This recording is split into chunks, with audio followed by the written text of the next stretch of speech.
출애굽기 8장 20절부터 32절까지 말씀 한 절씩 교독하겠습니다. 여호와께서 모세에게 이르시되 아침에 일찍이 일어나 바로 앞에 서라. 그가 물 있는 곳으로 나오리니 그에게 이르기를 여호와께서 이와 같이 말씀하시기를 내 백성을 보내라. 그러면 그들이 나를 섬길 것이니라.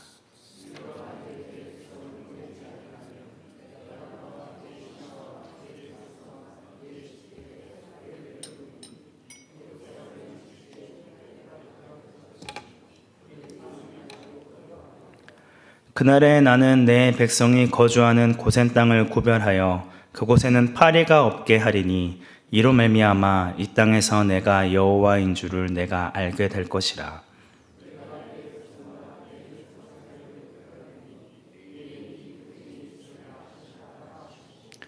여호와께서 그와 같이 하시니 무수한 파리가 바로의 궁과 그의 신하의 집과 애굽 온 땅에 이르니 파리로 말미암아 그 땅이 황폐하였더라.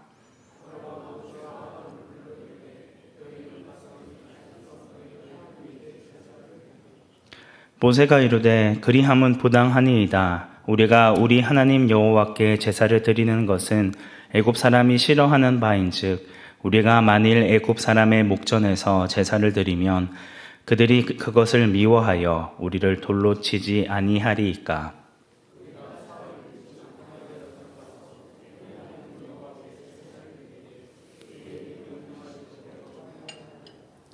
바로가 이르되 내가 너희를 보내리니 너희가 너희의 하나님 여호와께 광야에서 제사를 드릴 것이나 너무 멀리 가지는 말라. 그런즉 너희는 나를 위하여 간구하라.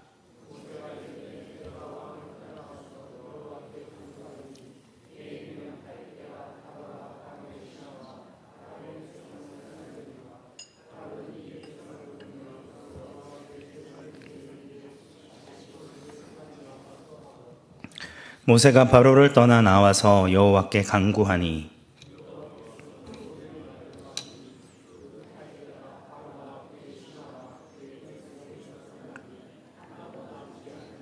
함께 읽겠습니다. 그러나 바로가 이때에도 그의 마음을 완강하게 하여 그 백성을 보내지 아니하였더라. 아멘. 하나님께서 애굽에 내린 10가지의 재앙은 동일한 패턴이 반복되어서 나타납니다. 첫 번째 재앙부터 9번째 재앙은 3개씩 묶을 수가 있습니다. 첫 번째 재앙부터 세 번째 재앙은 아론의 손과 지팡이를 통해 재앙이 일어나게 되고, 네 번째 재앙부터 6번째 재앙까지는 하나님께서 아무런 도구를 사용하지 않으시고 직접 재앙을 일으키십니다. 그리고 7번째 재앙부터 9번째 재앙까지는 모세의 손과 지팡이를 통해 재앙이 일어나게 되어집니다. 재앙을 시작하는 시작점이 다르다라는 것을 보여주고 있습니다. 그리고 3개의 재앙을 묶었을 때에 가장 앞자리에 위치하게 되는 첫 번째, 네 번째, 7번째의 재앙은 각각 아침에 모세가 바로 앞에 서는 것에서부터 시작되어집니다. 첫 번째 나일강 재앙을 다루는 7장 15절 말씀을 보면 아침에 너는 바로에게로 가라. 보라 그가 물 있는 곳으로 나오리니 라고 시작되어집니다. 오늘 본문의 네 번째 파리 재앙의 시작을 알리는 8장 20절 말씀에서도 동일하게 여호와께서 모세에게 이르시되 아침에 일찍이 일어나 바로 앞에 서라. 그가 물 있는 곳으로 나오리니 그에게 이르기를 여호와께서 이와 같이 말씀하시기를 내 백성을 보내라. 그러면 그들이 나를 섬길 것이니라 고 말씀하고 있습니다. 7번째 우박 재앙을 알리는 9장 13절 말씀에서도 여호와께서 모세에게 이르시되 아침에 일찍이 일어나 바로 앞에 서서 그에게 이르기를 히브리 사람의 하나님 여호와의 말씀이 내 백성을 보내라. 그들이 나를 섬길 것이니라 고 말씀하고 있습니다. 아침이라는 공통점이 있습니다. 그리고 3개의 재앙씩 묶었을 때 가장 뒷자리에 위치하게 되는 3번째, 6번째, 9번째의 재앙은 아무런 경고 없이 재앙이 임하게 되어집니다. 각 재앙의 내용은 다르지만 동일한 패턴으로 이 내용들이 반복되고 있다는 것을 알 수 있습니다. 하지만 재앙이 뒤쪽으로 향하면 향할수록 점점 더 심판이 심해지고 그에 대한 파괴력도 점점 더 커지게 되어집니다. 오늘 본문에 등장하는 네 번째 재앙은 파리 재앙입니다. 21절 말씀에서 여호와 하나님께서는 만약 바로가 내 백성을 보내지 아니하면 내가 너와 내 신하와 내 백성과 내 집들에 파리떼를 보내리니 애굽 사람의 집집에 파리떼가 가득할 것이며 그들이 사는 땅에도 그러하리라고 말씀하십니다. 그러면서 이번 재앙에는 앞선 재앙들과 다른 한 가지의 차이점이 있다는 것을 말씀하십니다. 우리 22절부터 23절까지의 말씀 함께 합독하도록 하겠습니다. 그날에 나는 내 백성이 거주하는 고센 땅을 구별하여 그곳에는 파리가 없게 하리니 이로 말미암아 이 땅에서 내가 여호와인 줄을 내가 알게 될 것이라. 내가 내 백성과 내 백성 사이를 구별하리니 내일 이 표징이 있으리라 하셨다 하라 하시고, 하나님께서는 내 백성과 내 백성 사이를 구별하실 것을 분명히 말씀하십니다. 애굽 땅 가운데 거하는 이스라엘 백성들은 애굽의 다른 모든 지역에 닥치게 될 파리 재앙으로부터 제외되어질 것이며 구별될 것임을 보여주십니다. 이를 통해 이 재앙은 우연히 일어나게 된 자연재해가 아니라 하나님께서 자신의 백성들을 애굽에서 내보내시기 위해 의도적으로 개입하시고 간섭하고 계시다는 사실을 보여주고 있습니다. 하지만 내 백성을 보내어 나를 섬기게 하라는 여호와 하나님의 말씀에도 바로는 이를 거부하였고, 말씀하신 대로 다음 날 무수한 파리가 바로의 궁과 그의 신하의 집과 애굽 온 땅에 이르러 파리로 말미암아 그 땅이 황폐하게 되어지는 일들이 일어나게 되어집니다. 이러한 파리는 애굽 사람들에게는 어떠한 의미를 가지고 있었을까요? 애굽 사람들의 머릿속에는 날아다니는 파리가 자신의 운명을 지배하는 신이라는 관념이 있었습니다.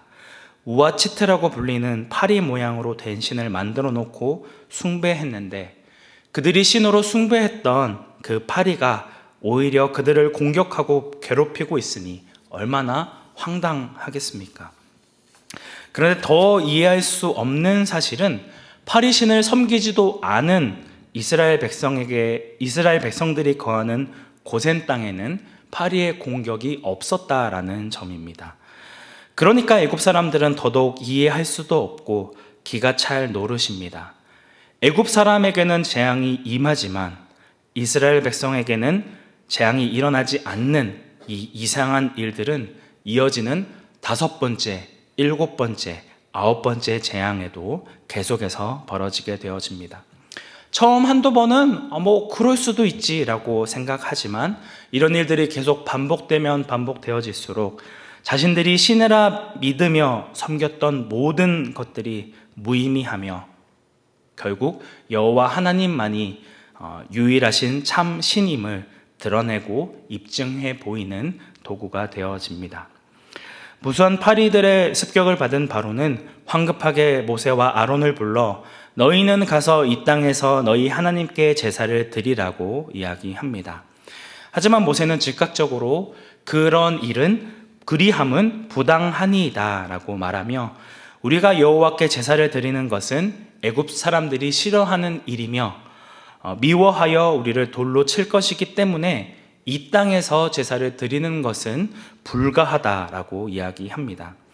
본문에서는 이스라엘 백성들이 여호와께 제사를 드리는 것을 왜 애굽 사람들이 싫어하고 이것을 미워하여 돌로 칠 정도의 일인지에 대해 따로 언급하고 있지 않지만, 애굽 사람들이 신성히 여기고 또 신이라 여기는 동물들을 희생제물로 드렸기 때문에 유대인들을 혐오하고 못마땅하게 여겼다라는 그런 기록들이 남아 있습니다. 이에 바로는 한 걸음 물러나서 내가 너희를 보내리니 너희가 너희의 하나님 여호와께 광야에서 제사를 드릴 것이나 너무 멀리 가지는 말라. 그런즉 너희는 나를 위하여 간구하라고 이야기합니다. 광야에 나가서 제사는 드리되 너무 멀리 가지는 말고 그러니까 사흘길까지는 나가지 말고 잠시 나갔다 돌아오게 될 것을 이야기하며 내가 너희를 보내는 것이다 라는 것을 상기시킵니다. 여전히 주도권이 자신에게 있음을 강조하고 있는 것입니다. 그러면서 파리 때가 없어지도록 기도해 줄 것을 요청합니다. 하지만 이미 두 번째 재앙에서 바로에게 한번 속아본 경험이 있었기 때문에 모세는 다시 한번 바로에게 내가 여호와께 간구하리니 지난번처럼 여호와께 제사를 드리는 일에 다시 거짓을 행하지 마소서라고 이야기하고 바로를 떠나 여호와께 간구합니다. 모세가 요청한 기도대로 재앙은 즉시 그쳤으나 바로는 다시 한번 자신이 했던 약속을 어기고 그 백성을 보내지 않는 완악한 모습을 되풀이하게 되어집니다. 여전히 하나님의 말씀에 순종하기에는 바로의 마음이 너무나도 굼뜨고 무겁습니다. 재앙의 압력에 못 이겨 조금씩 주춤거리며 타협하고자 하는 바로의 모습은 하나님께 삶의 전 영역을 온전히 맡기지 못한 채 여전히 현실과 타협하고자 하는 우리의 모습을 보여주는 것은 아닐까요? 하나님께 간절히 기도하고 의지하지만 자신의 기도응답이 이루어진 이후에는 언제 그랬냐는 듯 자신의 약속을 철회하고 또 자신의 생각과 자신의 뜻대로 살아가고자 하는 모습. 여전히 하나님께 자신을 맡기지 못하고 자신에게 무게를 두고 자신을 더 중요하게 생각하는 이중적인 삶을 살아가고 있지는 않으신지요?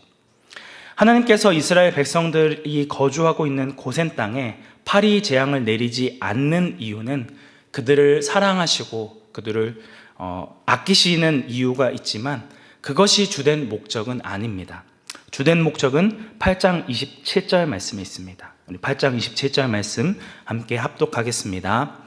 우리가 사흘길쯤 광야로 들어가서 우리 하나님 여호와께 제사를 드리되 우리에게 명하신 대로 하려 하나이다. 최종 목적은 어디에 있습니까? 이스라엘 백성들이 하나님께 예배 드리는 데에 있습니다. 예배란 무엇입니까? 피조물에 불과한 우리가 하나님 앞에 나아가 하나님을 만나고 하나님과 교제하는 것을 의미합니다. 하나님이 내 삶의 중심이 되어지는 것이고 세상과 나는 간 곳 없고 오직 하나님만을 바라보고 하나님이 우리에게 허락하여 주신 그 은혜와 사랑에 감격하며 그 은혜를 찬양하고 고백하는 시간이 바로 예배 시간입니다. 재앙을 피하기 위한 그리고 내 기도를 응답하기 위한 도구나 수단이 아니라고 하는 것이죠.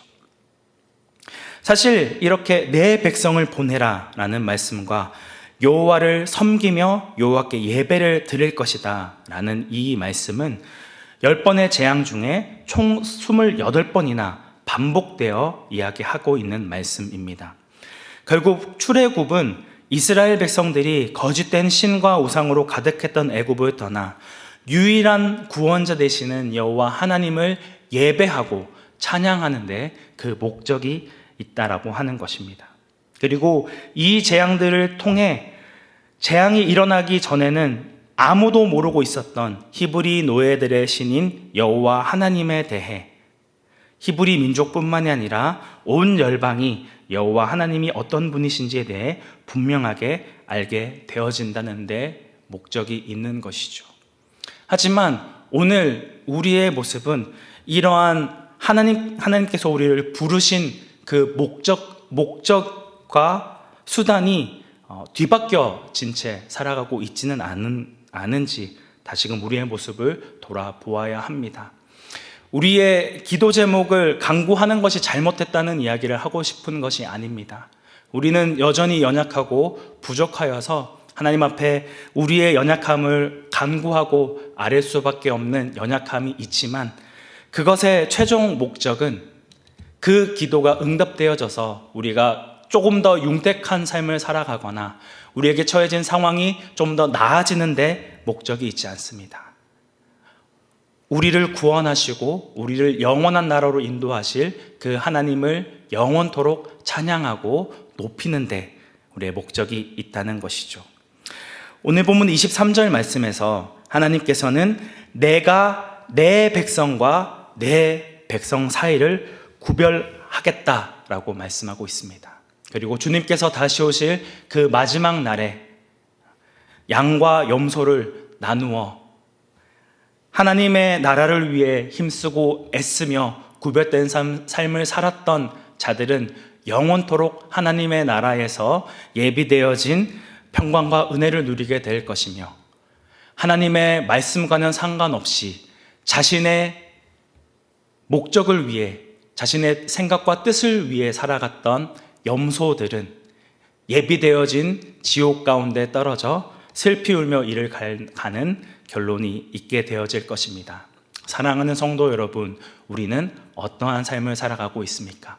하나님의 백성으로 살아가고 계십니까? 아니면 사탄의 백성으로 살아가고 계십니까?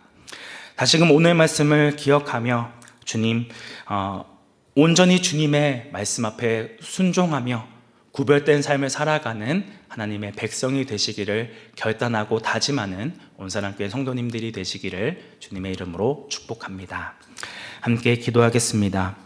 은혜가 충만하신 하나님 아버지, 우리가 살아가고 있는 이 세상은 하나님의 살아계심을 부인하고 하나님의 말씀을 외면하고 우습게 여기는 시대입니다. 우리가 이 악한 세상을 살아가면서 이 세상의 가치관과 이 세상의 유혹에 넘어가는 자들이 아니라 이 세상과는 구별된 자로 하나님 앞에 거룩하게 살아가는 저희들 되어지기 원합니다. 그 길이 힘들고 어려울지라도 우리와 함께 하시고 우리를 끝까지 사랑하시고 포기치 아니하시는 그 하나님의 사랑과 은혜를 기억하며 날마다 그 길을 걸어 나가는 저희들 되어줄 수 있도록 인도하여 주시고 함께하여 주옵소서. 오늘 하루의 삶도 붙들어 주시고 함께하여 주실 줄 믿사오며 거룩하신 예수님의 이름으로 기도드립니다. 아멘.